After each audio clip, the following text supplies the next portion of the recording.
Welcome, and thank you for tuning in to the Human Training Your Dog is Begging You For podcast. And this morning, we will be diving into expectations. Expectations of what you would expect from dog training. I'm Charles Countryman, co-founder of Canine Culture Dog Training in Dallas, Texas. And as always, we have Julie, lead trainer. Good morning, Julie. Good morning. And Wyatt, head of evaluation, senior trainer. Good morning, Wyatt. Good morning. Laura is not here today. All right, so expectations with dog training.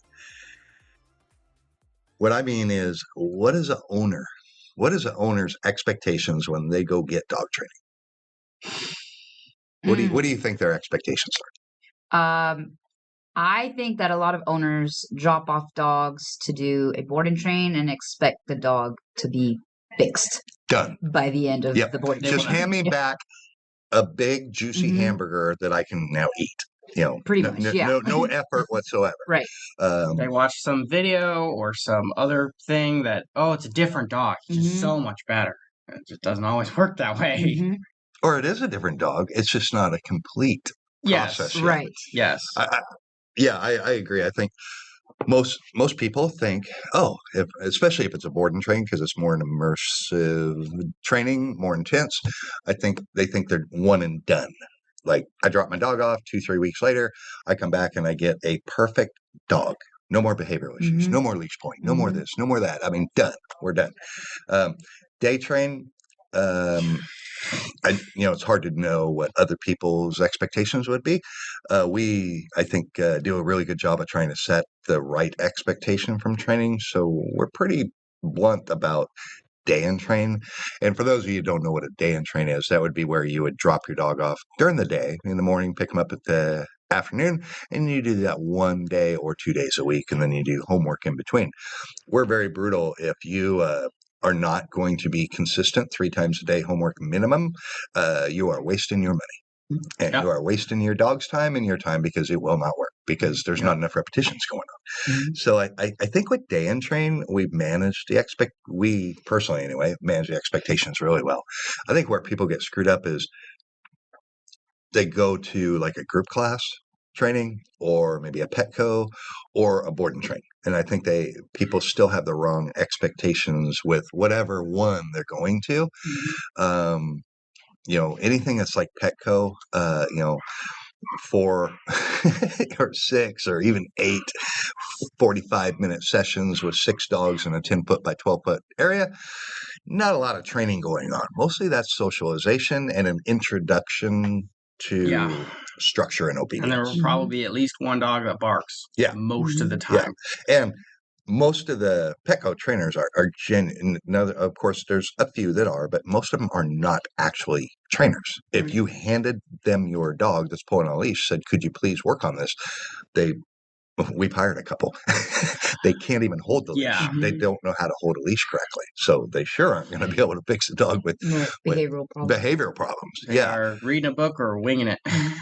Personal experience. That's it. They don't. So let's dig into board and trains first. I think you both hit it on the head. People are kind of thinking a one and done.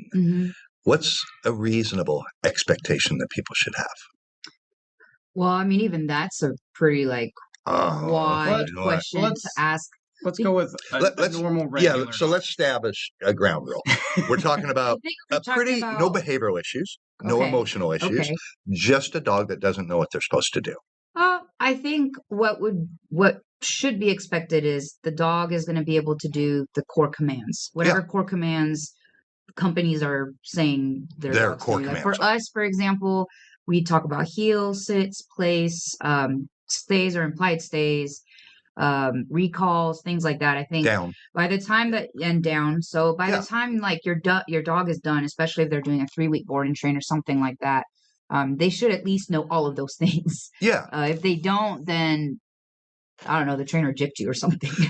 Correct. And they should do them with a reasonable amount of distractions, whatever the company went over. Correct. Present. With distance, duration. So what do you mean by distance? So 5-10 feet away. Minimum. depends Yeah. on what program you did. Like a 2-week obviously is not going to be as good as a 3 or 4-week. Correct. But you should really set those ground rules of what you expect when you first meet them, and they should. The dog trainer, you mean? Yeah, they should exceed those in a perfect world. Yeah, They should do much, because basic core commands aren't really that. So I think the easiest way to for owners to have a reasonable expectation is to ask the trainer, what expectations should I have when my dog completes your training? Well, that now we can talk really specifically, because I would actually ask the person, well, what are your goals? I mean, we've already talked about goals, but what is your expectation? And then I would tell them that's not possible, not with the program you picked, or not with the temperament of your dog. We're probably going to be able to do most of them, but there may be one command that person has an unreasonable expectation, and I wouldn't just say no. I would explain why. You nailed it. Whether it depends on the program.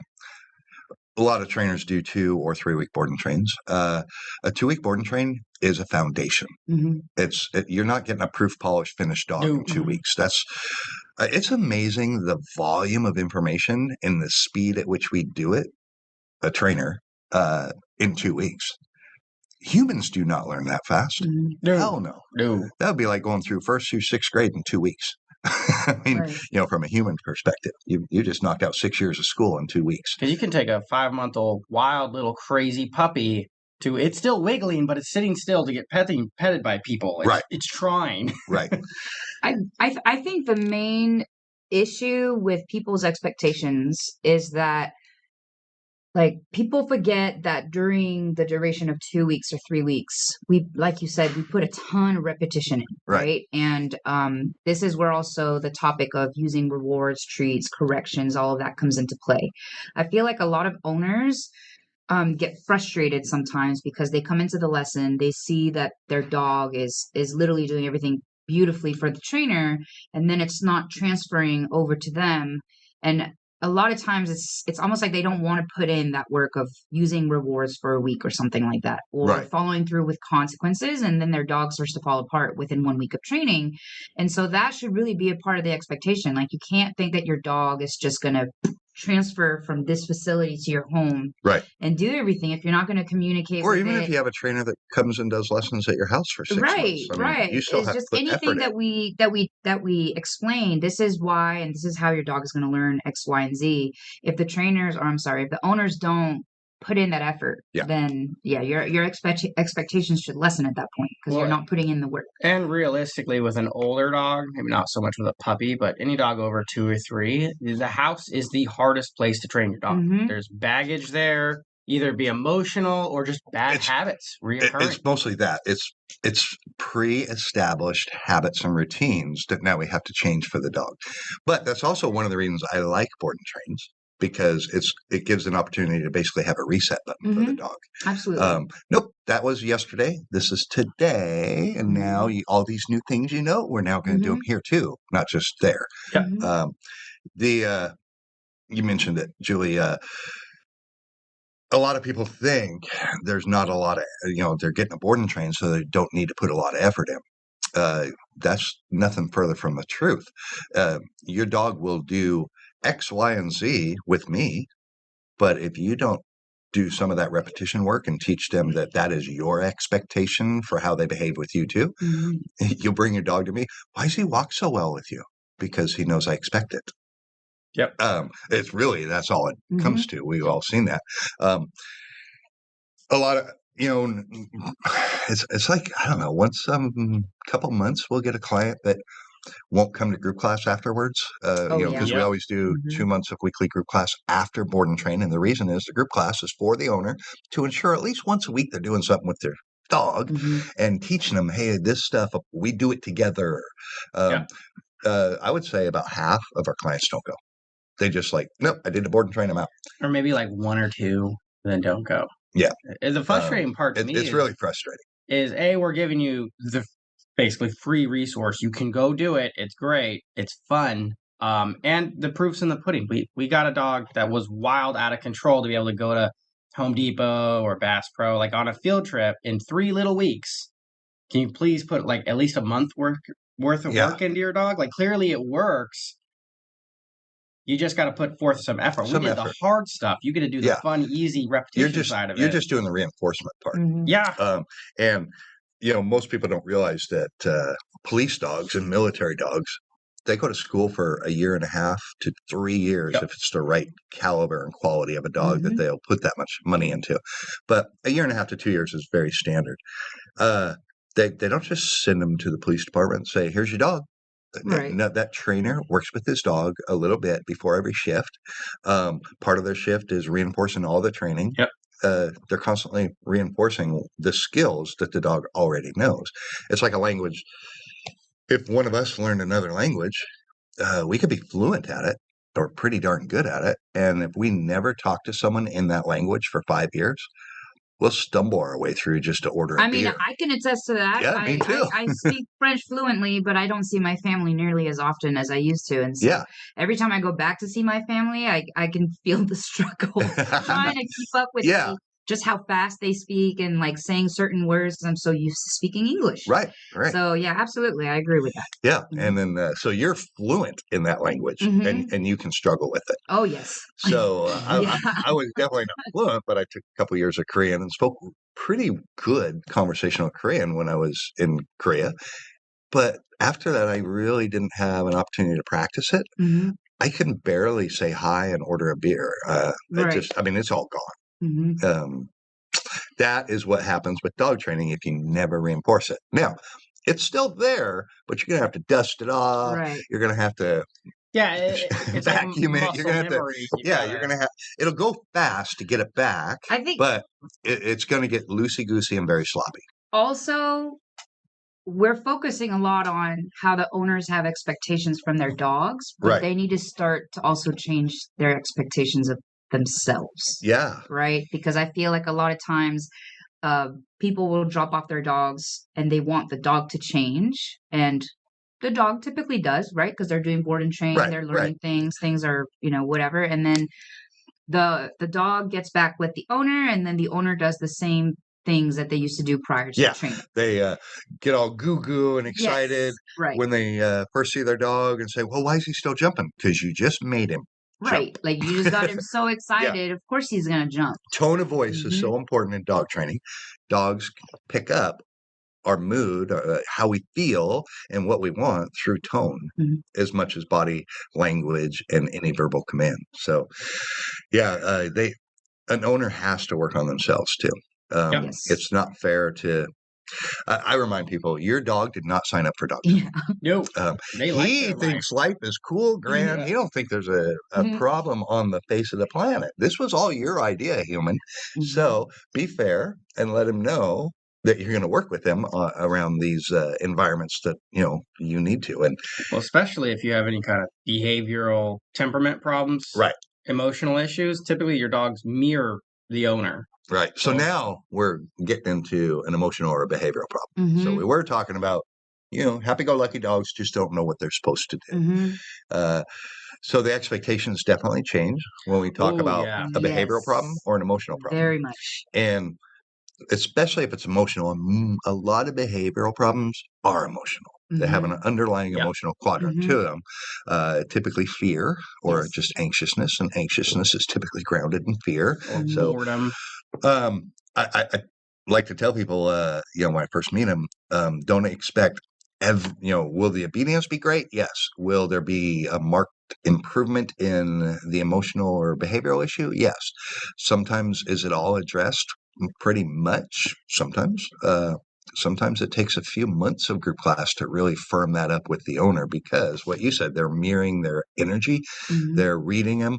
They need to trust the leadership of their owner, learn how to pick up the cues and quit making all those decisions on their own. And that's where group class comes in. That's where working with your dog. So they start to trust, oh, yeah, you're the leader. And when I say leader, I don't mean like authoritarian. Like a family unit? Like a family unit. Someone pays the bills. That's it. If my dog wanted to pay the bills, man, take it. You can be the leader. Just feed me once a day. I'll be happy. You go to work, you feed me. I'll switch with my dog any day of the week. But more of a family unit. What they need to do is just trust that, you're going to be fair. you'll be consistent. The rules stay the same all the time. You're not, being a little bit crazy and changing the rules on them all the time. Otherwise, they are not trusting your leadership anymore. And then they're just going to go back to their own devices and do whatever they want to do whenever they want to do it. A real reactive dog. I think a lot of them are, this dog's scaring the crap out of me, or human, or whatever it is.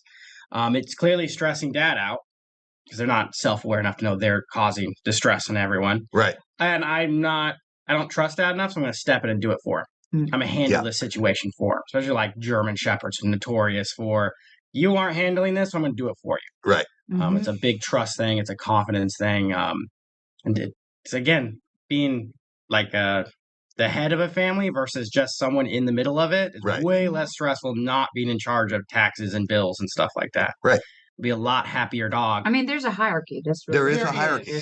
Dogs naturally fit into a hierarchy. And what a lot of people, I don't think, realize is most dogs actually do not want to be the alpha or the bravo. They prefer to just be a guy in the pack. For them. They don't. Hey, you take it, man. I'm just here for the chow and the playtime.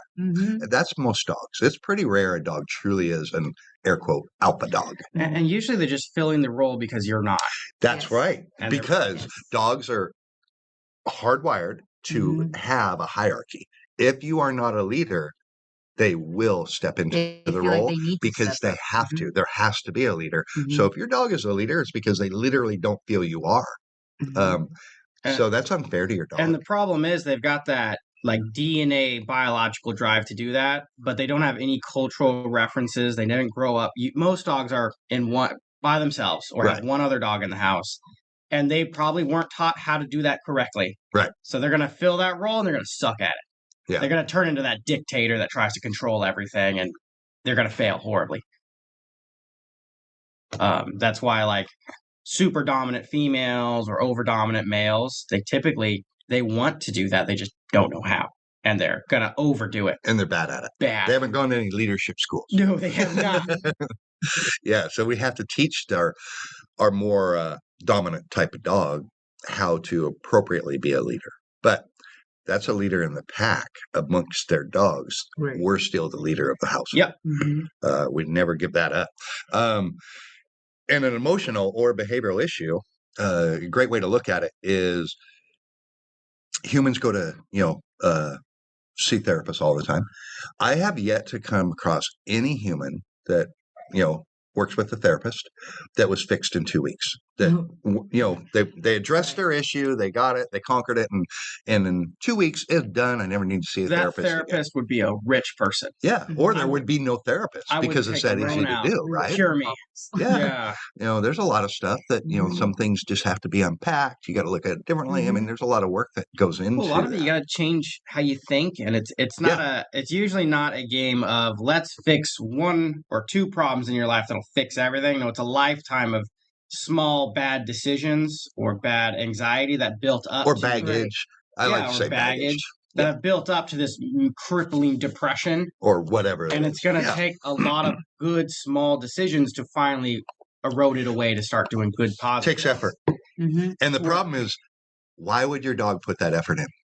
He's not gonna volunteer that effort. We have to help him and motivate him to want to put the effort in, and then redirect and show him the behaviors that we would like him or her to exhibit.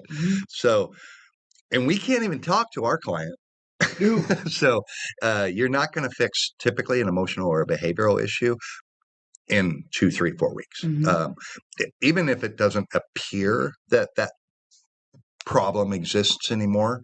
So, a trainer will say, yep, I fixed that. No, you've helped the dog deal with it, but I would bet it's really not fixed yet. There hasn't been enough repetition in real world scenarios and varying environments and distractions to really test, is this truly fixed yet? Once in a while, it is easy to fix a dog in because they just didn't Yeah. understand, and now they understand. Oh, okay, got it. I won't do that anymore. I totally get it now. But that's the exception, It I is. think, right? Because every once in a while you get a dog that's like, I want to murder dogs. Oh, I'm not allowed to? Oh, okay, I will stop. Yeah. Super rare. Yeah, But it does they just happen. didn't know how to dog around dogs or Yeah. people, and That's how I'm supposed to sometimes behave. Oh, okay. we hit a home run and we feel like we're the greatest trainer on earth. We are. No. But what really happened is the dog just had a breakthrough, and great. Right. Well, it's a prime example of a dog that wants to do X. It just has no idea how. And you just went, oh, this is how. Oh, okay. Okay. Right. I've already learned. Yeah, I was overthinking this. Yeah. Well, a lot of it too is some behavioral problems, like dogs that jump on people. They just want attention. Yeah. We teach them how to do that. There are some things that some of those things are taught. Oh, I know. Yeah. But 'cause They're taught and reinforced by their Yes. family. Yes. And then we'll fix it, and then their family goes back to goo goo go. Why is he jumping on me? Because you just goo goo go well. Yeah. Right. And that's his signal to jump on you. So you got to change. It doesn't mean you can't be happy to see your dog when you get home, but you have to change have to the have a routine. good balance. Yeah. Yes. And then pick what's allowed, what's not, and then be consistent. That's always what's allowed and what's not. Otherwise you're just going to struggle with the same things over and over with your dog and wonder, why is my dog being like that? Because he's taking direction from you, and you are a very bad leader. You're bipolar. You're changing the rules all the time, and your dog is very confused. Yep. It does. After a training, it takes work from the owner, reinforcing it. Don't give your dog a command unless you are actually going to have them do the command. It's what I tell everyone. Dog training is easy, common sense, not hard. The hard part, it's the hard part of life in general, is consistently doing it. Right. Not just being a good dog owner when you're fun and happy, but when you're just got off an 8-hour shift and you're not happy. Yeah. You got to put a happy face on and work your dog when you get home because it's happy to see you. And you don't, I think some people think work your dog. Oh man, I got to do a half-hour training session with my dog. No, 3 to 5 minutes. If everybody worked their dog 5 minutes once a day for a year, they'd have a dog so well behaved, so well trained, they could probably compete with him because there was that much consistency. Yeah. It's really about quality versus quantity. 5 minutes might be a little low. You might need 10 minutes, but literally if a human worked with their dog 10 minutes a day for an entire year and never missed a day, that would be a phenomenal dog. Yeah. It would be. It'd be like going to the gym for 30 minutes every single day. Right. You would be in great shape. You would be buff. You would be ripped. You'd look different than I look. And, I think a lot of people, that's a great analogy, the gym. You cannot go to the gym and cheat and expect long-term results. Well, what you can do to cheat at the gym is get a personal trainer like us to get you past that first month that just sucks and you don't see any progress. You can't go to the gym, do your cardio, do your weights, and then go home and eat an entire lemon meringue pie. Yes, that is. You are going to not have any results. Nope. You have to change, to some degree, your lifestyle, your habits. So that's what we have to do with our dogs. We have to change the lifestyle and habits. Doesn't need to be remarkably different, but you don't want your dog jumping on you, don't let him jump on you, period. And the keys that you are signifying that do that, stop doing them. Desensitize them. Be consistent. Yeah, be consistent. It's a real gut check sometimes. If your dog is starts going crazy, because you're for the walk. Somebody asked me this question at a group class last Saturday or the Saturday before. Anyway, a recent one. Oh, I like to walk my dog, but could you tell me they were struggling with every time they went to walk their dog in the morning. Once they got walking, dog was awesome. But getting the dog out of the house, the dog would lose his mind. I said, then you're not ready to walk. Your dog's in the wrong state of mind before you ever left the house. So what does your dog do when you grab the leash? He's jumping, barking, crazy. I said, well, tomorrow, grab the leash and go make dinner. Tomorrow, grab the leash and take it to the shower with you. Or put on a leash and just put it in place. So now the leash has no meaning. And you would do the same if your dog was going crazy if you were going to leave. Well, typically it's the keys and the rattling of the keys. It's your we call pre-departure cues. Find out which cue your dog's really reacting to, and now desensitize that cue. Just you're not ready to walk yet. You're not ready to leave the house if your dog's acting. In training, if I'm going to open this kennel door and you're going to jump on me, I'm going to shut the door. Yep. And we're going to do It's it again amazing how and fast again. a dog realizes they have to be sitting in the It kennel. takes like to one come in. day Yeah. for them to go, oh, these are the rules. This is how I get Yep. out. So I just sit politely, and then he puts a leash on me, and then we go train and work and have fun. Yep, that's it. That's the easy rule, right? Any other ones as we wrap up? It's like therapy. If your dog has some serious emotional trauma or issues, or you have a rescue, you have no idea. Oh, the backstory. Yeah. It's going to take time. It's like therapy or going to the gym. But I want to add something to that, is that a lot of people get caught in the weeds of like thinking there's a story, and sometimes there is not a story. 100%. Yeah. Sometimes you just got to accept that your dog is being weird. Yep. They either genetics, whatever. They're just like that. And so stop trying to find excuses and just help them through it. I would say about 90% of the rescues that look all abused were just neglected backyard dogs. Mm-hmm. Yeah, they weren't necessarily abused. They literally had training a dog right now. Was a breeder dog. He was just a stud. He lived in the kennel for the first 2 years of his life. Nothing wrong with the dog. He literally just don't even know how to look a human in the eye. Mm-hmm. But now he's come out of shell. He's like, oh, I get it. This is cool. Yeah, he's an awesome freaking dog. He just literally, like you say a lot of times, Wyatt, he did not know how to dog. No, not at all. He just didn't know how. He didn't know how to communicate with humans at all. Almost every issue we ultimately have with our dogs, it's a lack of understanding. The dog just doesn't understand truly what we're wanting to do. We just have to break it down into smaller steps until we can see, okay, it's starting to register. All right, work there for right now. Worry about the bigger one later after you get to basic. 99% of dogs we train love to work. They want to make us happy. They want to do stuff. But it's not even wanting to make us happy. It's fun. They like to do stuff. Dogs are hardwired to be fun. There's very few dogs that don't enjoy having fun, just like humans. Most of us like to have fun. It doesn't mean we're the life of the party. I'm not a life of any party, but I like to have fun. Yeah, even super lazy breeds like English bulldogs, they like hanging out and doing stuff. They might sleep most of the day, but they want to engage with you. But they'll go through spurts of athleticism for sure. Yeah. So clarity, lack of clarity. Be clear to your dog. Be fair to your dog. Be consistent. And definitely, if you're going to a trainer, set expectations. Yeah, talk to the trainer so you're not disappointed at the end. Yeah, what is your minimum goal for this training? What do you expect? What do I expect? Let's figure out what program would work and best. If you're not both in alignment, then pick another trainer. It does not mean you don't like that trainer or they're the wrong trainer for you, but they're not going to meet your expectations, so you're not going to be happy at the end. Dog training is expensive. It's time consuming. Pick a good fit for you. It's like we do not train bite work. Right. We don't do it. Service dog or training. Service dog. We do not do it. If we wanted to, we could try, but that's not our cup of tea. Nope. And we just something we've decided we're not going to do. So regular obedience. We would not be a good fit for that person that has an expectation their dog's going to go grab a beer out of the fridge for them. Or whatever service task that dog needed to do. It's just not. I mean, I'm okay with that service task. Grab me a beer. Service beer dog. That's awesome. All right. So if you are needing help with any behavioral issues you have with your dog, feel free to reach out to us at k-9culture.com, or you can reach out to us through our social media platforms, K9 Culture Dog Training DFW. That's both Instagram and Facebook. Let us know what issues you're having, and we will follow up with you, see what your goals are, see how we can help you.